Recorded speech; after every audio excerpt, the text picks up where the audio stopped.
घरात अचानक का येते दारिद्र्य? देवी लक्ष्मीचा का कोप होतो? आपल्या अनेक चुकींच्या सवयीमुळे देवी लक्ष्मीचा आपल्यावर कोप होतो.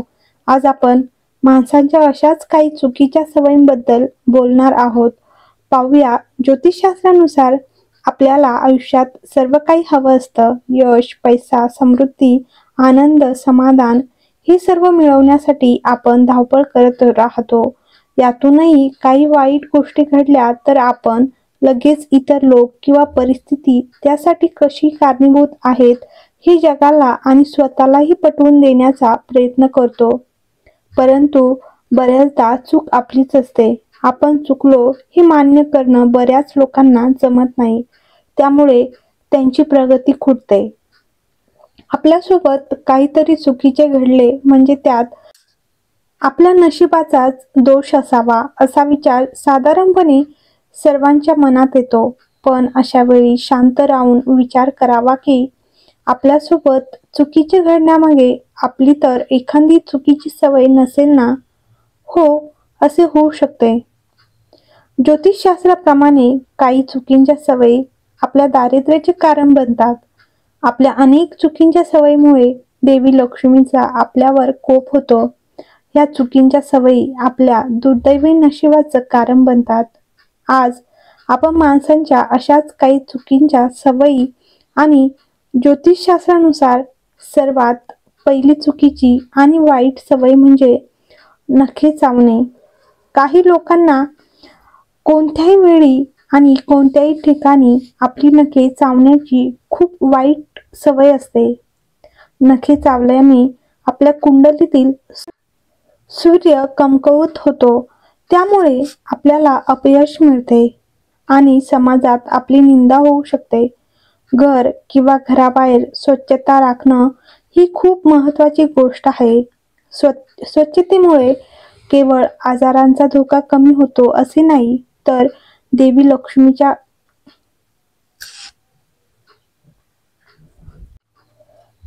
देवी लक्ष्मीच्या घरात आगमनासाठी स्वच्छता खूप गरजेची असते. घरामध्ये किंवा घराच्या आजूबाजूला घाण पसरल्याने कुंडलीत शुभयोग बिघडतात. ह्या घाणीमुळे आयुष्यातील शुभता नष्ट होते. त्यामुळे जीवनात सुख समृद्धी टिकून ठेवण्यासाठी आतोनात प्रयत्न करावे लागतात. घराच्या स्वच्छतेमध्ये स्वयंपाकघराची स्वच्छता आलीच. काही लोक आपले स्वयंपाकघर वेळेवर स्वच्छ करत नाहीत. घरात बराच वेळ घाण आणि शिळे अन्न स्वयंपाकघरात पडून असते. स्वयंपाकघर विखुरलेले असते. मात्र हे चुकीचे आहे. स्वयंपाकघर वेळीच स्वच्छ केले नाही तर तिथे जीव आणि कीटक होतात. त्यामुळे आजार वाढतात. तसेच भांडी किंवा मसाल्याच्या प्लेटा स्वयंपाकघरात विखुरलेल्या ठेवू नयेत. असे केल्याने लोकांचे अनावश्यक नुकसान होते. घरात खर्च वाढतो आणि पैसा हातात टिकून राहत नाही. तर काही लोकांना उगीच पाय फरफटत चालण्याची सवय असते. ज्योतिषशास्त्रानुसार असे केल्याने आपल्या वैवाहिक जीवनावर विपरीत परिणाम होतो आणि दाम्पत्यामध्ये अहंकार वाढून भांडणं व्हायला सुरुवात होते.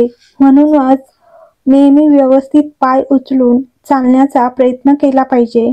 त्याचबरोबर बूट आणि चप्पल घरात विखुरलेली ठेवू नये.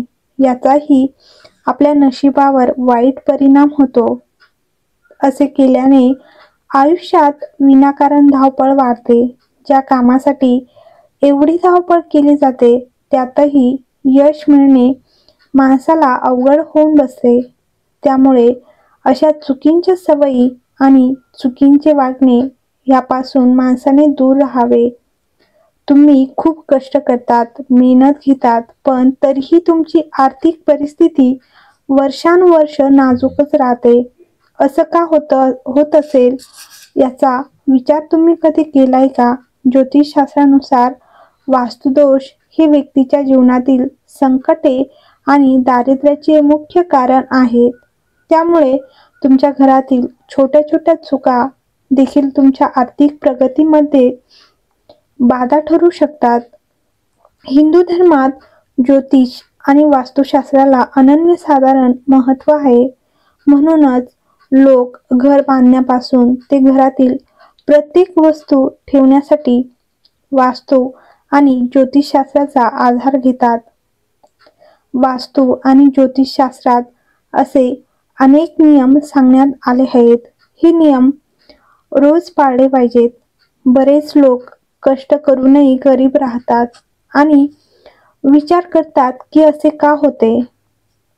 तर ब्रह्ममुहूर्तात न उठणे, ज्योतिष आणि वास्तुशास्त्रानुसार सूर्योदयाच्या वेळी किंवा ब्रह्ममुहूर्तापूर्वी उठणे शुभ मानले जाते. ब्रह्ममुहूर्तात उठल्याने सकारात्मक ऊर्जा येते आणि लक्ष्मीचा वास होतो. असे मानले जाते की सूर्योदयानंतर उठल्याने घरात दारिद्र्य येते. म्हणून नेहमी ब्रह्ममुहूर्तात उठले पाहिजे. गुरुवारी केस किंवा नखे कापणे. काही लोक गुरुवारी आणि एकादशीला केस आणि नखे कापतात. वास्तुशास्त्रानुसार असं करणं अशुभ मानले जाते. गुरुवारी केस किंवा नखे कापल्याने देवी लक्ष्मी निघून जाते आणि व्यक्तीला दारिद्र्याला सामोरे जावे लागते. तर घरात पाणी टपकणे. घरातील नळ किंवा टाकीतून टपकणारे पाणी अशुभ मानले जाते. घरात पाणी साचल्याने आर्थिक संकट निर्माण होते. याशिवाय बंद पडलेले इलेक्ट्रॉनिक वस्तू घरात ठेवू नयेत. घरात जुन्या गोष्टी ठेवल्याने पैशाचे नुकसान होते. त्यामुळे घरातलं भंगार आधी रिकामं करा. तुटलेले शूज आणि चप्पल घरात ठेवणे. तुटलेले शूज किंवा चप्पल घरात ठेवणे अशुभ मानले जाते. तुटलेले शूज आणि चप्पल घरात ठेवू नयेत. याशिवाय फाटलेले आणि जुने कपडे घरात ठेवणेही अशुभ मानले जाते. असे केल्याने माता लक्ष्मी नाराज होऊ शकते. घरातील जुने शूज आणि चप्पल तुम्ही कोणालाही दान करू शकता. पूजा न करणे. हिंदू धर्मात पूजा, नामजप आणि उपासाला खूप महत्त्व आहे. पण जर तुम्ही तुमच्या घरात पूजा किंवा व्रत करत नसाल तर अशा घरात देवी लक्ष्मीचा वास होत नाही, ज्यामुळे आर्थिक अडचणी सुरू होतात आणि त्या व्यक्तीला दारिद्र्याला सामोरे जाऊ लागू शकते. हर हर महादेव. श्री शिवाय नमस्तुभ्यम. तर व्हिडिओ आवडला असेल तर लाईक करा, कमेंट करा आणि चॅनलवर नवीन असाल तर